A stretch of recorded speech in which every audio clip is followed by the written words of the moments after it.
Hey guys, it's May, and I'm here to do the May tarot scopes for Enneagrams 1 through 9. We're going to go 1 through 9 today. I've pulled my cards already. Looking at this spread, I just want to say it's interesting how many of these cards sort of affirm the natural tendencies of each Enneagram number. So often when we're doing Enneagram work, we're looking at our patterning so that we can transcend that patterning and find a version of us that's closer to pure being, pure essence, outside of the conditioning that causes our patterns. But in a lot of these cards, the cards are sort of saying the gifts you have as part of your Enneagram type are beautiful things that can be shared. Not everything about the Enneagram speaks to things that have to be changed about you. There are things that can be embraced about you. Things that when you embrace them, it really serves you and others to the maximum. So we'll start with ones. Ones, the reformer. Ones, you have such a strong sense of justice and right and wrong. I pulled for you ones, the 7 of Wands. I'm using Radleigh Valentine's Angel deck today. Just take a minute with that imagery. I think it's really beautiful. This card is about picking your battles and showing up for them. And in my experience, that is what you ones excel at. Maybe not the picking your battles part all the time. I think ones can sort of collapse into thinking the whole world is a battle that they need to fight. They need to get on top of that and figure out how to make everything better. Always. There's always some improvement to be made.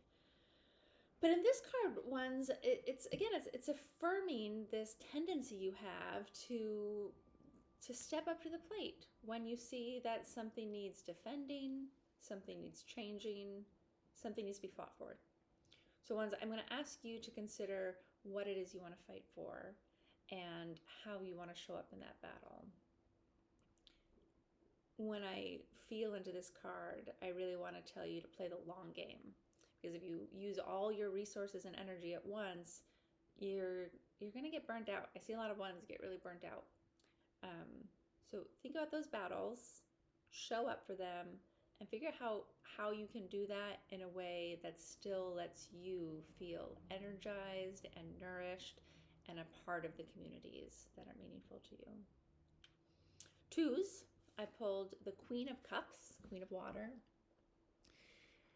And it was reversed. I'll mention the reversals here. There were a lot of reversals today. It was reversed, which often says the energy of this card is blocked. It's not coming through as cleanly or clearly as we would like it to. But twos, I very much see you as being the Queen of Cups. Tender-hearted, empathetic, patient-loving. The best version of two brings all of these gifts to the forefront. And sometimes we have to look at the motivation for showing up in the world this way, but when you've cleared some of the baggage out that created that patterning, you really do have this beautiful gift to love, to be loving to the world, to provide this this emotional experience with others, to really to have like a deep intimacy. I think twos have this capacity for really connecting with people. And this card just really speaks to me, to twos. So I want you to think about how you can embody the Queen of Cups. If you can recognize ways in your life that energy is blocked, what can you do to unblock it? What can you do to show up as this beautiful beacon of love and emotion that I know you know inside of you? What do you need to do to let her out? Threes. Threes, I pulled for you, my ambitious, motivated threes who are going places in the world. I pulled the 8 of Swords, the 8 of Air. You know,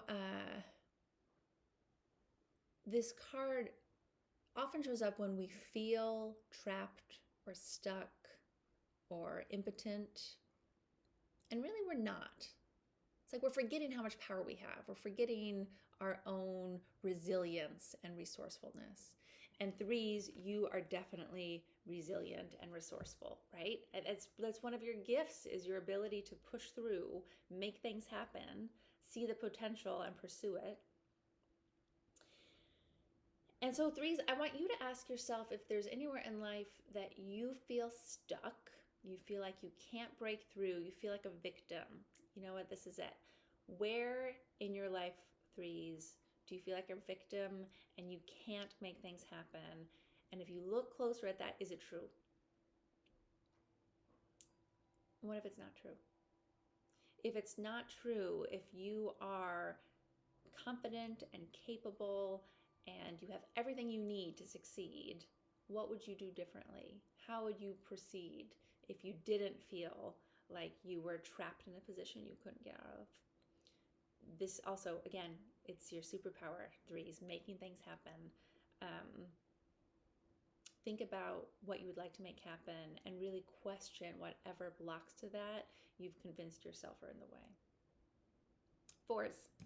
Fours, I pulled the Two of Pentacles, Two of Earth. Now, this card shows up when you are balancing a lot of things at once. You're juggling a lot of new projects, a lot of responsibilities, some new priorities. I'm going to give you another minute with that image, actually, fours. I think it's really lovely. Hopefully you can see it okay in my camera there. Fours, you're so creative. And, just to Enneagram theorize for a minute here, as a four, no matter if you have one wing stronger, you have access to 3 and 5. Those are your wings, and both of those color the way you show up as a four.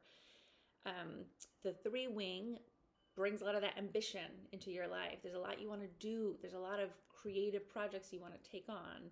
And that 5 wing lends this desire for more knowledge, more information, more learning. So fours, how many classes are you taking right now? How many projects do you have lined up right now? Can you cut back? And most people, when they're told to cut back on all these exciting things, don't respond to that well. So let's not say you're cutting them out, but this is about priorities. Can you pick 2, 3 maximum of these projects or relationships or ambitions that you want to get started? And for right now, just focus on that. For May, let's say, this is your May tarot scope. For May, fours, can you pick 2 projects to focus on? And all the other great ideas you have, all the other exciting things that you wanted to work on, write them down, write them in a journal, write them on Post-it notes, write them on your phone. They're still there, and they'll be there in June when we pick this up again. But for right now, fours, I want you to pick 2 priorities and just invest your vital energy in these 2 beautiful things. What can you make blossom in the next 30 days if you do that? Fives. Fives, I pulled the Ace of Swords, the Ace of Air. Fives, I love that aces always feel like a gift to me. And I love that you're receiving this gift of new ideas. Because again, this is the gift of the 5, that you have this sharp mental capacity. You're so curious about the world. You can think both broadly and deeply. You can be encyclopedic in the way you access the many levels of information that are available to us. And it looks like fives this month. There's going to be some new ideas coming your way, some new inspiration, a beginning. And because this lens of 5, type 5, really lends an intellectualism to everything you experience, this newness is really going to come through as like a new idea, a new thought. So fives, my challenge for you this month, my invitation is to welcome those new thoughts. I think sometimes fives, you can get in a little bit of a rut because you don't necessarily like to try new things, meet new people, put yourself out there.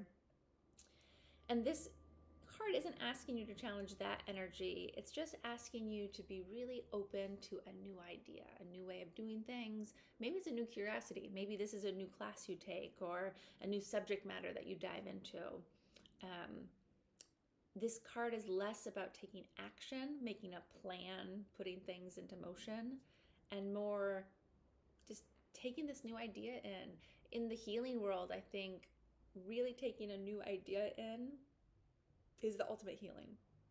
When you can change the way you think about something or someone, when you can shift your perspective understand reality in a new way. That's the big leveling up. And that is what is being offered to you, fives. It's very exciting. Sixes, I hold for you another ace. For you, the Ace of Cups, Ace of Water. Water and cups are about emotions. And sixes, I think your emotions are often reduced to fear and anxiety, because we know that's a hallmark of how sixes operate in the world. You are so much more than your fear and anxiety. And this card is inviting you to explore that. It's inviting you in particular to explore your intuition, explore ways of loving, explore the full range of your emotional capacity. I think it can be easy, even for you sixes, you know yourself better than anyone knows you, but it's easy for even a six to think that their emotional capacity is about fear and anxiety. Like, this is how I experience things. I get scared, I get anxious, I get paranoid, I get skeptical. And obviously there's much more than that. So the question for you this month, sixes, is where are you doing that? Where are you sort of narrowing your emotional spectrum? And as you start to broaden your understanding of your emotions, what shows up? Just be curious. What kind of new joys or curiosities or loves do you find? What kind of anger or sadness or resentment do you find? Make space for all the emotions to sit at the table, and see who shows up. And just give yourself a break from responding to whatever you find with that anxiety or reticence or fear. Okay, sevens, we have our first major arcana for you. It's card number 8, the Justice card. The way I was saying, fours, of course, have access to 3 and 5 as their wings. Sevens, you have access to 6 and 8 as your wings. And I love that this card is showing up for you. It showed up for 8s in the past, which is kind of its natural position. Sevens, you, like an 8, you with your 8 wing, have access to this real strong sense of, what can I do for the world? How can I make the world a better place, a more just place? How can I offer some benevolence to the world? And I think, sevens, that sometimes gets lost in your hedonism, in your quest for the next great thing, in your FOMO, in your planning a vacation, right? Sevens, you like experiences. And sometimes that constant quest for experience stops you from connecting with maybe your higher purpose, which might involve some justice, which might involve being a vehicle for justice, which this world sure needs right now. So I want you to sit with that idea, sevens. If you slow down enough that you're not planning, which means you get present, you get out of the future and into the present, and you look around you, where do you want to lend your beautiful, bright, bold energy so that we can have more justice in this world? It might be a social cause, might be political. It might be just in your friends, family, community. But there's a place where you can show up not just as the fun guy, which sevens definitely are, but also as a very principled individual. 7 goes to 1, right? You share the line with 1 and with 5.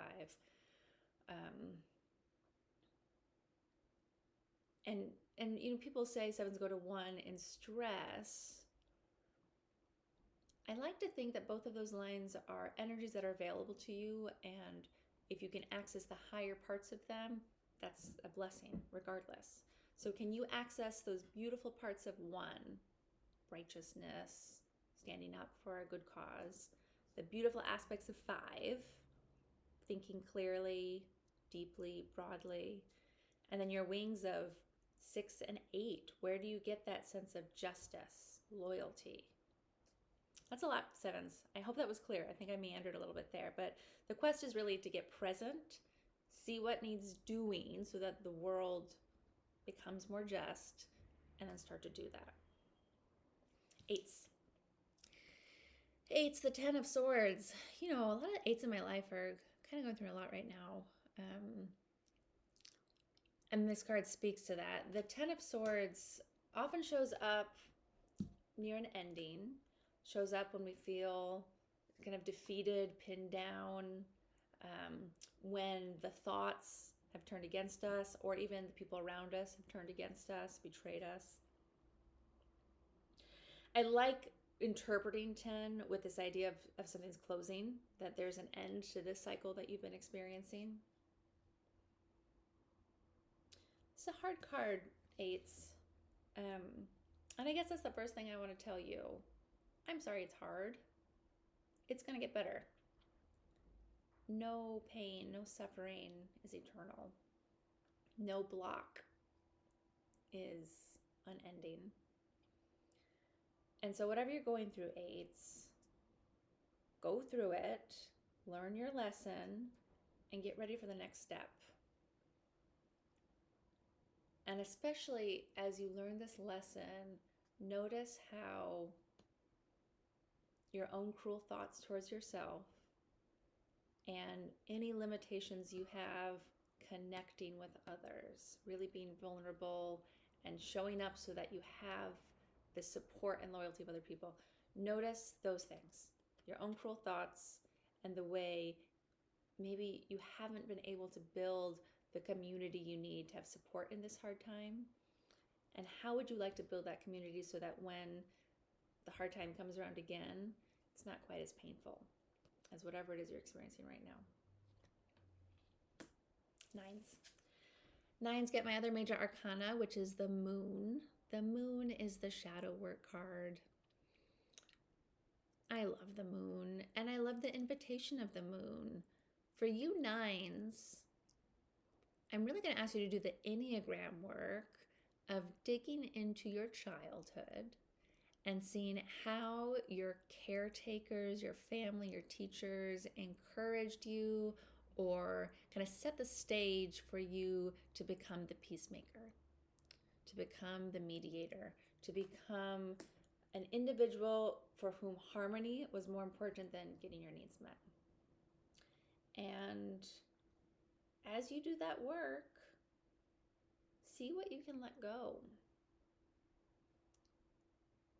See if you can let go of some of that compulsion to keep things peaceful at all costs and connect to the needs that were repressed or rejected or ignored in that quest for harmony. If you didn't have to keep the peace, what would you ask for yourself? That's what the shadow work, the moon, is asking of you. Look in the shadowy depths. See what parts of yourself you haven't been shining a light on, you haven't been giving a voice to. And for now, nines, this is going to be a scary process for nines. Again, like I said, for someone else, this does not have to be an action card. I just want you to be aware of this. Be aware of what you're giving up every time you keep the peace. Be aware of what needs you're ignoring as you prioritize other people's experience. Just notice. That's all for now. For May, just notice. All right, guys. Happy May. I'll see you next month.